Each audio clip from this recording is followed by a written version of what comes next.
Welcome. This is the Global Summit House podcast. Catch power interviews and discussions with influential, inspiring, and powerful people. Explore what's possible by tuning into this podcast with our all-new The Writers Project episodes, featuring one of the world's most inspired thinkers and writers.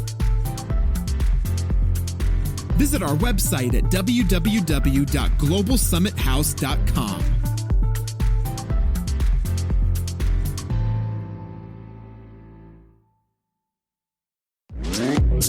Welcome to the TE Spotlight, where we shine a light on the next and new authors, artists, comedians, choreographers, actors, directors, musicians, internet personalities, up-and-comer or well-established, people you need to know and people you need to know more about. This is the TE Spotlight. Hey, you've tuned into the TE Spotlight, and this is Tomas as always. Today, I have a conversation planned for you that is absolutely amazing, and it's with Dr. Nguyen Tran. He has professional expertise in electronics and communication engineering, which we're going to talk about that later because my mind is already blown, right? But today we're talking about his new book, which is Mind Control Yoga. So, Dr. Tran, welcome to the TE Spotlight. How are you doing today? Very well, thank you. Thank you for talking to me. And I hope I can release some information to the world about my book. Let's start right there with the book. Tell us a little bit about the book and what you intended to accomplish by writing it. Yes, thank you. Well, the book took place about 60 years ago when I came to Australia to study electronic engineering.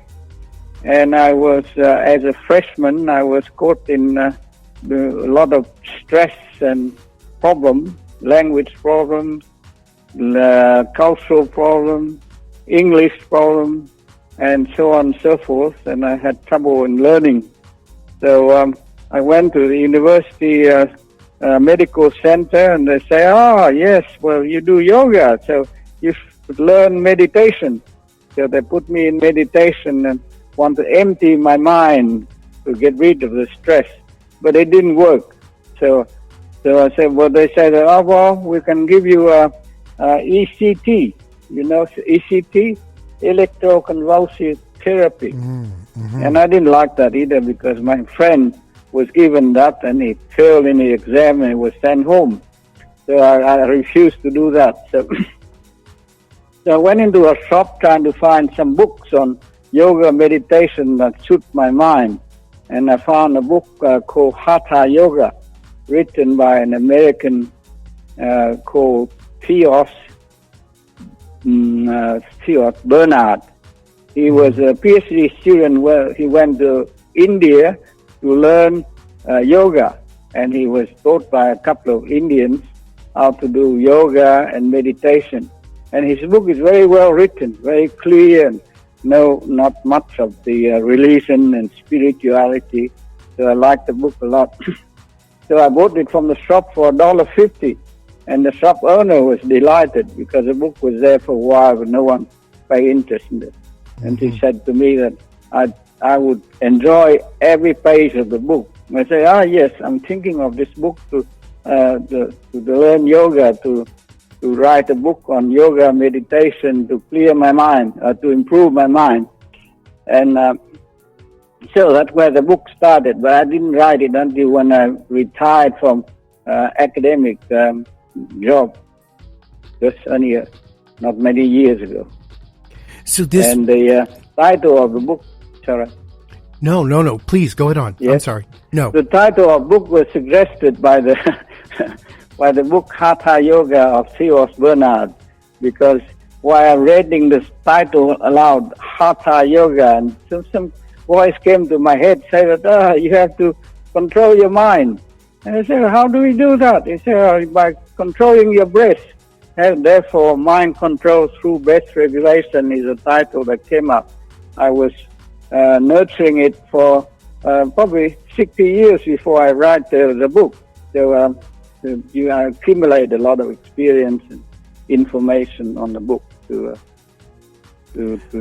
write it, to pass out onto the world, and so that they can take advantage of the information in the book to have a healthy and young life.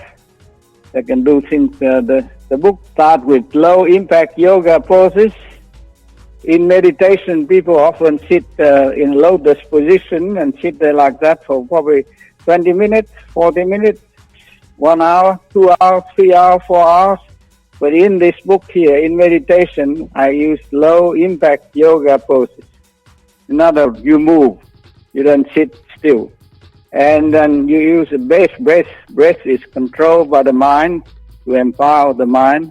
And then you use mind visualization of 7 centers in the body and 7 centers in the mind. Now, the result of all this after my 60 years of practicing is as follows.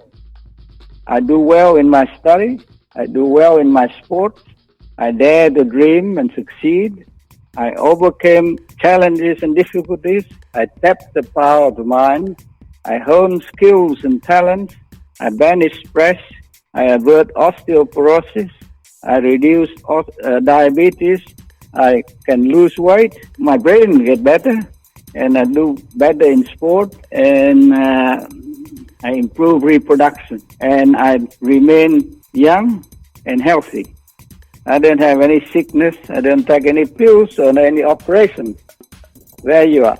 So you know what I want to do? I want to, because this is so fascinating to me. So I actually want to take a step back, and let's talk about you for a second, and then we'll get back into this subject, because I think it would be helpful for people to know a little bit more about your background. Because you mentioned that you were in education and electronics and engineering.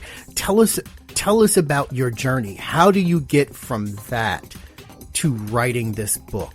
Well, I just came to Australia because I got a scholarship to come to Australia to study electronic engineering. The Australian people want to offer this scholarship to Vietnamese students who pass the exams to come to Australia to do the thing. I thought it's very easy. I do study half a day, the other half day I go to the beach and, swimming and surfing and so on and so forth. But when I arrived, I didn't have any time to do that because my mind is all stressed and so on and so forth. So I had to solve that problem to repay the confidence that the Australian people have given me to do study and come home and help the Vietnamese people. Do you mind me asking why you were so stressed? Like, what was so stressful, besides the obvious leaving Vietnam and going to Australia, but what was so difficult, so stressful for you at that point that you needed to find something? What drove you towards that? Yeah, the stress is because I came from the village in Vietnam, and in the village we didn't study in the high school there. We didn't do much about electronics and all these things.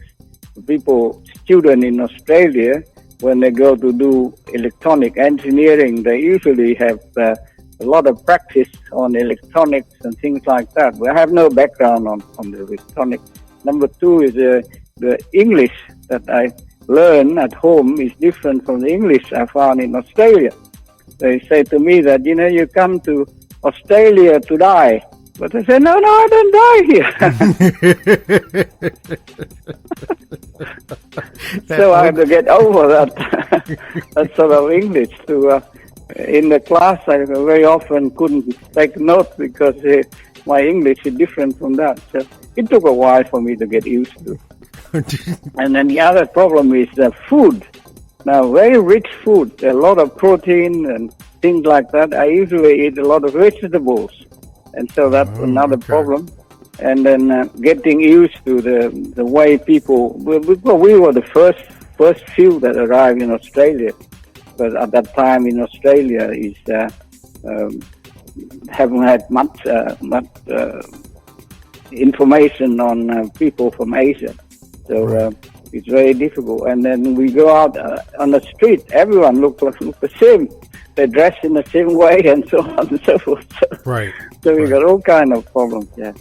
So this is interesting to me because it makes sense that yoga was a part of your journey to dealing with this stress, because we're talking about mind, body, and spirit. And it seems as though it was the food, that was the body, it was the culture, the mind, the dealing with the engineering and that kind of thing, and coming from afar. So everything, mind, body, spirit, emotions, was out of whack, and yoga really helped with that. Why did you decide to write this book, though, and share it with others? What do you want other people to take from this? The trouble was that they put me into meditation at the University Medical Center. They asked me to empty my mind. I said, sit there for hours virtually, and they say, you keep wait until the mind is clear. But it never gets clear, because I'm an active person. I want my mind to work, to think of problems, to solve problems, to invent problems, and things like that, invent new ideas, and so on and so forth. So that technique doesn't work with me. So I had to think of a new technique, and then that conversation with the person who sold me the book at $1.50 gave me the idea that I have to empower my mind to be able to get out of stress problems. And what I did was I did this breath regulation. I invented 4 types of breath. One is modify normal breath. Instead of doing it for 1.5 seconds, I do it 6 seconds. That modify normal breath. And I do oxygen breath. That was 21 seconds. And I do quantum breath, 21 seconds. I do resonant breath, that even add another 28 seconds. So all these breaths empower my mind, inspire it to think, to be creative, and give me ideas. All the problem that the electronic professor gave me to solve, they give me a solution very quickly while I'm meditating. So I'm very good. After 1 week, I feel better. After 4 weeks, all my problem gone. I got more time for my sport, and so on and so forth. I become a good student living in Australia like an Australian student. And the idea of this new method of meditation has improved my thinking very well.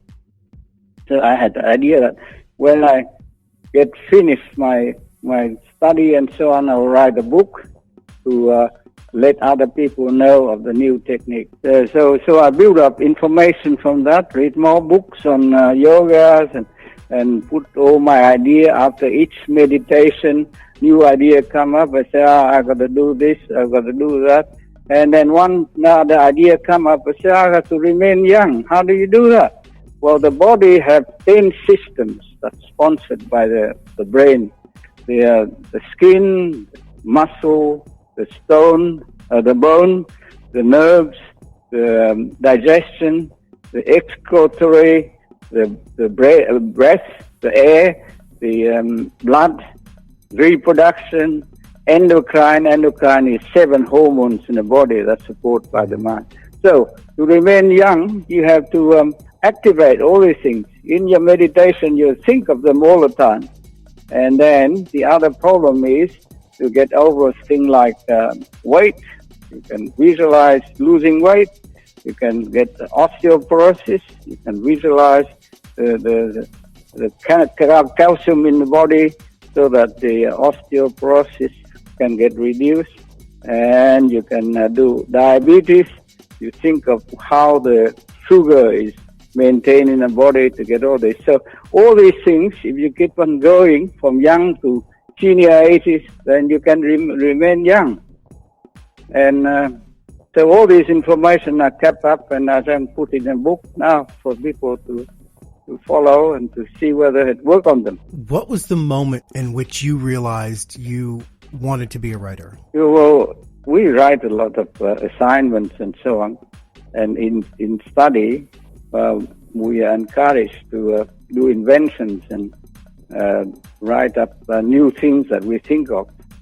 So I was But writing a yoga book is not in my class, in my study. Right. But I think that, communication, writing in communication is a good thing to